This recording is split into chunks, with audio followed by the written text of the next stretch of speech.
Samantala, Office of the School DRRM sa San Nicolas National High School naglabas ng maigpit na safety protocols bunsod ng ilang insidente ng karahasan sa ilang paaralan. Para sa detalye ng balitang yan, kasama natin Idol Denise Brillante. 104.7 IFM Report.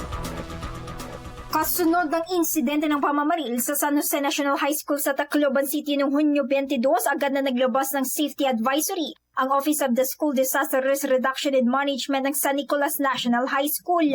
Sa inilabas na advisory, binigyang diin ng DRRM ang pangangailangan ng mas pinaigting na pagbabantaya sa loob at paligid ng mga paaralan habang patuloy na sinusuri ng mga otoridad ang sitwasyon bunsod ng insidente sa Tacloban at ilang pang paaralan sa bansa. Ayon sa DRRM, asahan ang presensya ng seguridad, inspeksyon ng mga bag at random checks sa mga papasok sa paaralan. Mahigpit ding ipinatutupad ang visitor policy kung saan kinakailangan magpakita ng valid identification bago payagang makapasok ng campus. Git ng tanggapan, mahigpit na binabantayan ang pagpapakalat ng hindi beripikadong impormasyon na maaaring magdulot ng takot. Bukod dito, inihayag na magbibigay ang paaralan ng counseling at psychosocial support para sa mga mag-aaral, guro at mga pamilya na nakararanas ng matinding pag-alala.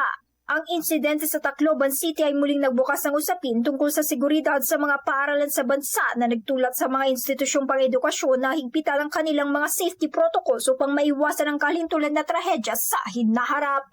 Kasama mo mula rito sa IFM News, nagupan ito sa Idol Denise Brillante, Tatak IFM!